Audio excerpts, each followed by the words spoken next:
जय श्री कृष्ण दोस्तों, आज हम इस वीडियो के माध्यम से भागवत गीता अध्याय 10 श्री भगवान का ऐश्वर्य के श्लोक 24, 25, 26, 27 और श्लोक 28 के बारे में जानेंगे। और आपसे निवेदन है कि अगर आपको वीडियो अच्छी लगे तो लाइक, सब्सक्राइब और कमेंट जरूर करें। श्लोक 24।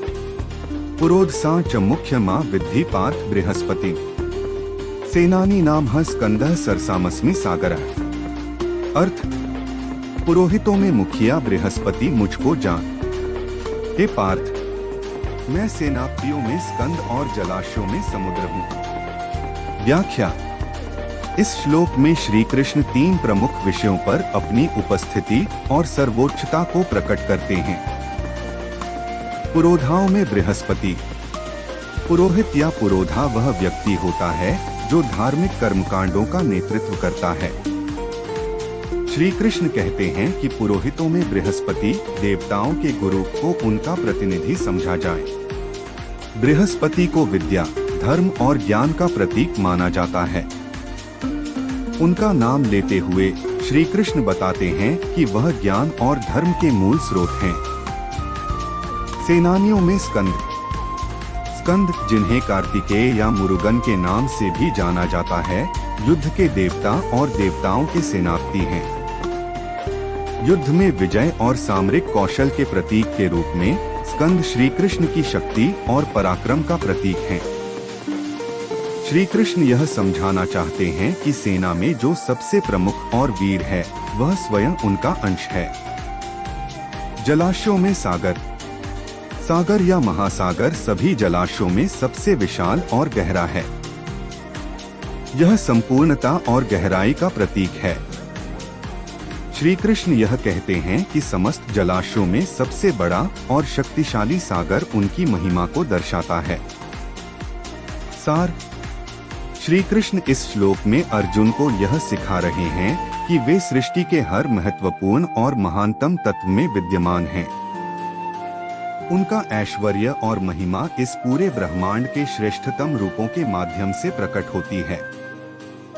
यह श्लोक भक्ति और श्रद्धा के महत्व को भी रेखांकित करता है, जिसमें श्री कृष्ण कहते हैं कि उन्हें इस विश्व के सर्वश्रेष्ठ रूपों में देखा और पूजा जाना चाहिए। श्लोक 25। महर्षिणा भृगुर्ह गिरामस्मेकमक्षरम् यज्ञाना जपयज्ञोऽस्मि स्थावराणा हिमालयः। अर्थ, मैं महर्षियों में भृगु और शब्दों में एक अक्षर अर्थात ओंकार हूँ। सब प्रकार के यज्ञों में जपयज्ञ और स्थिर रहने वालों में हिमालय पहाड़ हूँ। व्याख्या। श्री कृष्ण कहते हैं कि महर्षियों में मैं भृगु हूँ। भृगु ऋषि महान तपस्वी और ज्ञान के प्रतीक माने जाते हैं। वे सप्तऋषियों में से एक हैं और ऋषियों के प्रमुख हैं। यहाँ भगवान यह कहना चाहते हैं कि जिन महर्षियों में भृगु श्रेष्ठ हैं, उन्हीं की तरह वे स्वयं भी सर्वश्रेष्ठ हैं। यज्ञाना जपयज्ञोऽस्मि स्थावराणा हिमालयः। श्री कृष्ण कहते हैं कि यज्ञों में मैं जप यज्ञ हूँ। यज्ञ का अर्थ है भगवान की आराधना और इसमें जप यज्ञ को सर्वोत्तम माना गया है। जप यज्ञ वह यज्ञ है जिसमें व्यक्ति मंत्रों का जप करके भगवान का ध्यान करता है। स्थावरों अचल वस्तुओं में मैं हिमालय हूँ। हिमालय पर्वत संसार के सबसे बड़े पर्वतों में से एक है और इसका एक विशेष स्थान है। यह अपनी स्थिरता, ऊंचाई और अटलता के लिए जाना जाता है। भगवान यहाँ यह बताना चाहते हैं कि स्थिरता और दृढ़ता के प्रतीक के रूप में वे हिमालय के समान हैं। सारांश। इस श्लोक में भगवान श्री कृष्ण अपने विभिन्न रूपों और अभिव्यक्तियों को बताते हैं। वे महर्षियों में भृगु के रूप में, शब्दों में ओंकार के रूप में, यज्ञों में जप यज्ञ के रूप में और स्थावरों में हिमालय के रूप में अपने ऐश्वर्य का वर्णन कर रहे हैं।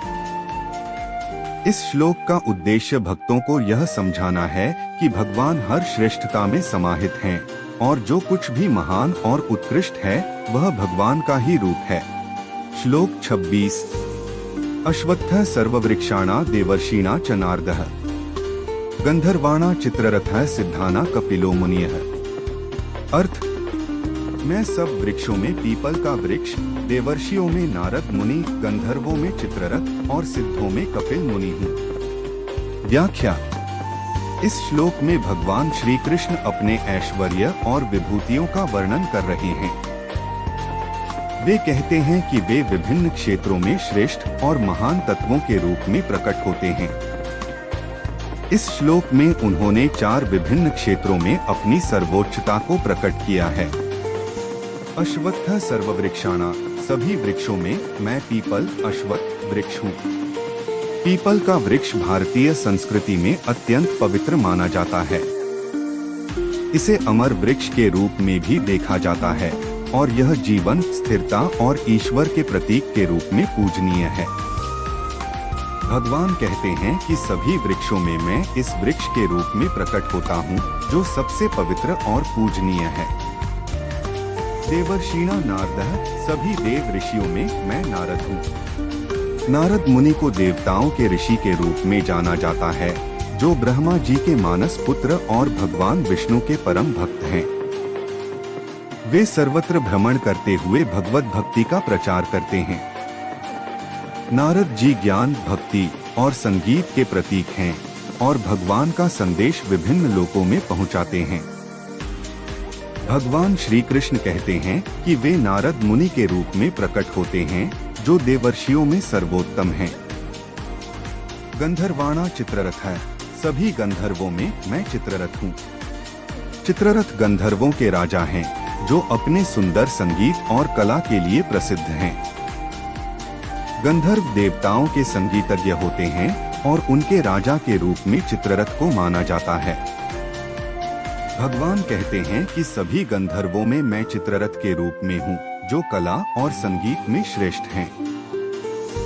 सिद्धाना कपिलो मुनियः, सभी सिद्ध पुरुषों में मैं कपिल मुनि हूँ। कपिल मुनि को सांख्य दर्शन के प्रवर्तक माना जाता है और वे अद्वितीय ज्ञान के प्रतीक हैं। भगवान कहते हैं कि सिद्धियों में जो आध्यात्मिक पूर्णता प्राप्त कर चुके हैं, मैं कपिल मुनि के रूप में प्रकट होता हूँ। सारांश: भगवान श्री कृष्ण इस श्लोक में यह बता रहे हैं कि वे विभिन्न क्षेत्रों में श्रेष्ठतम रूप में प्रकट होते हैं। चाहे वह वृक्षों में पीपल का रूप हो, देव ऋषियों में नारद का रूप हो, गंधर्वों में चित्ररथ का रूप हो या सिद्ध पुरुषों में कपिल मुनि का रूप हो, हर क्षेत्र में भगवान अपनी सर्वोच्चता का परिचय देते हैं। यह श्लोक यह समझाने के लिए है कि भगवान की उपस्थिति सृष्टि के हर श्रेष्ठ और महान तत्व में विद्यमान है और ये सभी उनके दिव्य ऐश्वर्य के प्रतीक हैं। श्लोक 27। उच्चाय श्रवस्मश्वाना विद्धि माम अमृतोद्भवम् ऐरावतं गजेंद्राणा नराणा च नराधिपम्। अर्थ: घोड़ों में अमृत के साथ उत्पन्न होने वाला उच्चैःश्रवा नामक घोड़ा, श्रेष्ठ हाथियों में ऐरावत नामक हाथी और मनुष्यों में राजा मुझको जान।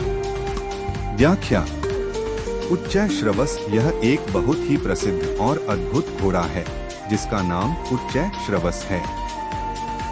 इसे विशेष रूप से देवताओं द्वारा अमृत के समुद्र से प्रकट किया गया था और यह असाधारण शक्ति और तेज के साथ प्रतिष्ठित है। इस श्लोक में भगवान श्री कृष्ण ने इसे अपनी शक्ति के एक प्रतीक के रूप में प्रस्तुत किया है। अमृतोद्भवम्, इस शब्द का अर्थ है अमृत से उत्पन्न या अमृत से जन्मा हुआ। भगवान श्री कृष्ण यहाँ यह स्पष्ट कर रहे हैं कि उच्चैःश्रवस की उत्पत्ति अमृत से हुई थी, जो उनकी दिव्य शक्ति और ऐश्वर्य को दर्शाता है। ऐरावतम्, ऐरावत एक दिव्य हाथी है जो इंद्र का वाहन है। यह भी अमृत से उत्पन्न हुआ था और बहुत ही शक्तिशाली और सम्मानित है। गजेंद्राणा, गजेंद्र शब्द का अर्थ है हाथी और गजेंद्राणा का अर्थ है हाथियों के राजा। यहाँ ऐरावत को हाथियों के राजा के रूप में प्रस्तुत किया गया है। नराणा च नराधिपम, नराधिपम का अर्थ है मनुष्यों का राजा और इसका मतलब है कि भगवान श्री कृष्ण मानवों के राजा और सर्वोच्च शक्ति के प्रतीक भी हैं। सारांश: इस श्लोक के माध्यम से भगवान श्री कृष्ण ने बताया है कि उनके ऐश्वर्य और दिव्यता के प्रतीक उच्चैःश्रवस और ऐरावत हैं।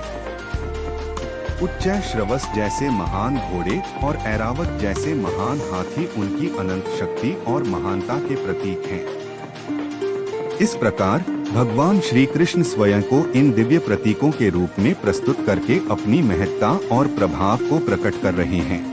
श्लोक 28। आयुधानाम वज्रं धेनुनामस्मि कामधुक् प्रजंश्चास्मि कंदर्पः सर्पाणामस्मि वासुकियः।